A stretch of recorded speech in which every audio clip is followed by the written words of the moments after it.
octubre de 2007, la UIS desarrolla la Operación Huracán Verde en la provincia de Esmeraldas, donde logra incautar casi 4 toneladas de cocaína de propiedad de las FARC.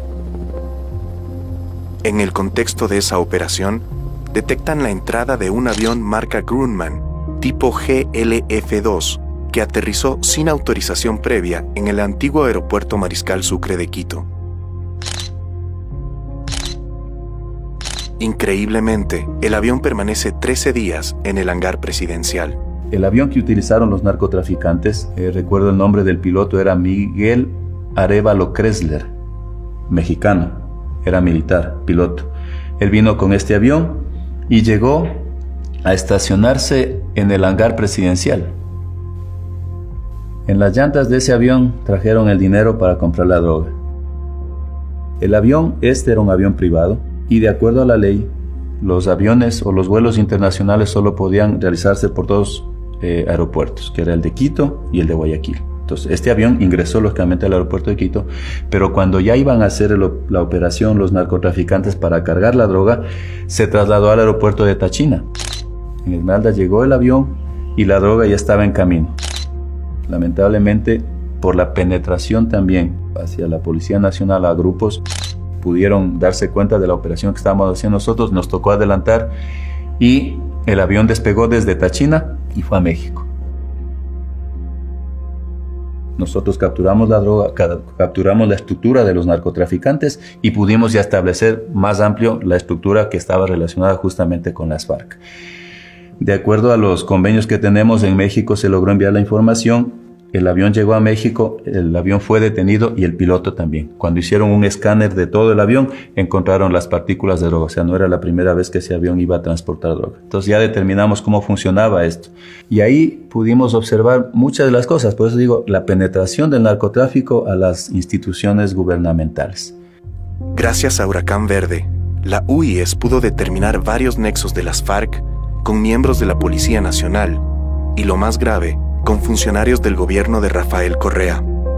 Dentro de la investigación policial, se estableció que José Ignacio Chauvin, en ese momento funcionario del Ministerio de Gobierno, fue quien retiró dinero en efectivo de la aeronave mexicana para la compra de droga a las FARC. En la investigación, surgen por primera vez vinculados al poder político los nombres de los hermanos Jefferson, Miguel y Edison Ostaiza, generando enorme incomodidad al interior del gobierno. Nosotros pudimos ya determinar que esto no era una estructura únicamente de narcotraficantes. Aparecieron ya las FARC, aparecieron las relaciones con el gobierno nacional, con ciertos funcionarios del gobierno nacional, del gobierno de Rafael Correa. Entonces, lamentablemente, eso puso en evidencia, o los políticos ya echaron un ojo y dijeron, estos están yendo por un camino diferente. Entonces dijeron, a ver, ahora vamos a querer estructurar que todas las operaciones tienen que conocerla arriba para ver si también no va a salir golpeado alguna otra persona. Nosotros desde las FARC agradecemos ese esfuerzo de todos quienes participan de este Congreso. Febrero de 2008. En las instalaciones de la Casa de la Cultura Ecuatoriana se lleva a cabo el llamado Congreso de la Coordinadora Continental Bolivariana, un encuentro de la extrema izquierda latinoamericana que termina funcionando como herramienta de cabildeo político en favor de las FARC.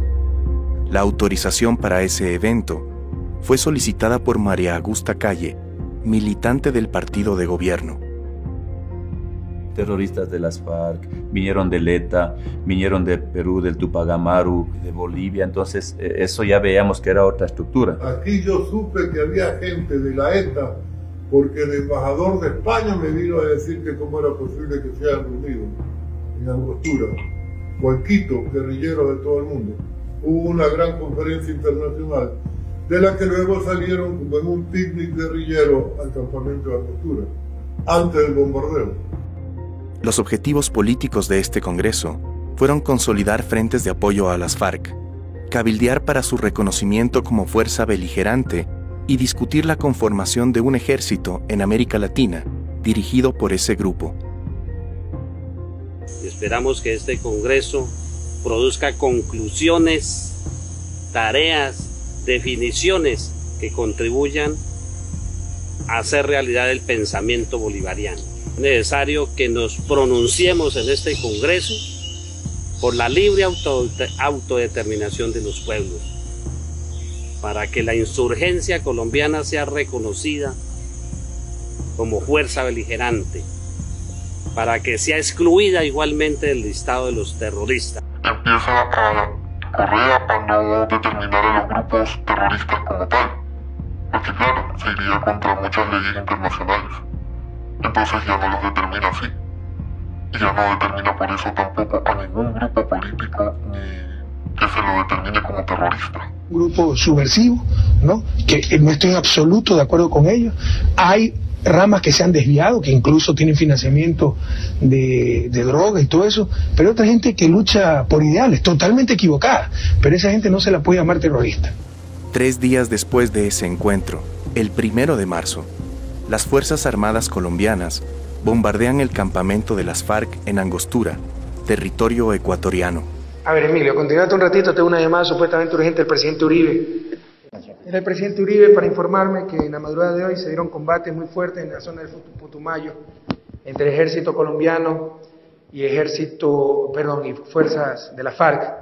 Es que primero se enteró Colombia de lo que estaba pasando en el Ecuador, que lo supo él, porque la llamada de Uribe no le indicó de la magnitud del fenómeno, sino como que había habido una persecución en caliente que podría haber traspasado la frontera. En la madrugada del sábado anterior, nuestro país sufrió una inaceptable agresión de parte de las fuerzas militares colombianas a pretexto de atacar a grupos de la FARC que pernoctaban a 3 kilómetros de la frontera colombiana en territorio ecuatoriano. La inteligencia y el gobierno ecuatorianos son tomados por sorpresa, ya que Estados Unidos y Colombia actuaron por su cuenta. ¿Por qué lo hicieron? El hecho cierto son los motivos de Uribe para invadir. Muchas ocasiones previas que había denunciado la presencia de guerrilla en territorio ecuatoriano, campamentos que no tenían la condición del de Angostura, que era más estable, pero campamentos transitorios, cuando iban los militares a ver qué estaba pasando, ya se habían ido. Es decir, alguien les decía, va a haber una incursión de la Fuerza Armada. Frente a esa duda de que había infiltración, alguien sabía los movimientos tácticos estratégicos del ejército contra la guerrilla. Entonces, en ese campamento, una vez que se produjo el bombardeo, se encontraron evidencias del financiamiento a las campañas de Correa, de la vinculación con el registro civil, de los vínculos con las personas que visitaban el campamento y eran funcionarios del gobierno de Correa, como el señor Chavín, que fue subsecretario de gobierno. En nota enviada al secretariado, explico sobre la ayuda entregada a la campaña de Rafael Correa de acuerdo a su instrucción.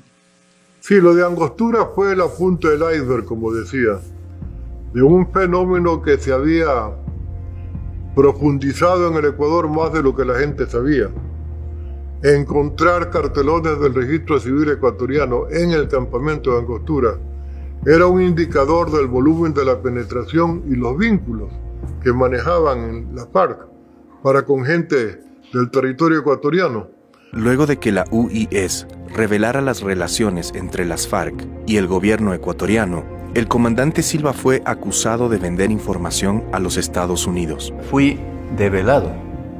O sea, yo trabajaba en un tema que era sensible, peligroso, narcotráfico, terrorismo internacional. Y el presidente, Rafael Correa primerito, en sus famosos enlaces, en los que nos venía y nos decía, sinvergüenza, traidor a la patria, que esto, que el otro. Que el presidente de la República, públicamente, tome tus datos y ponga tu fotografía y te diga, él es, ¿qué está diciéndole?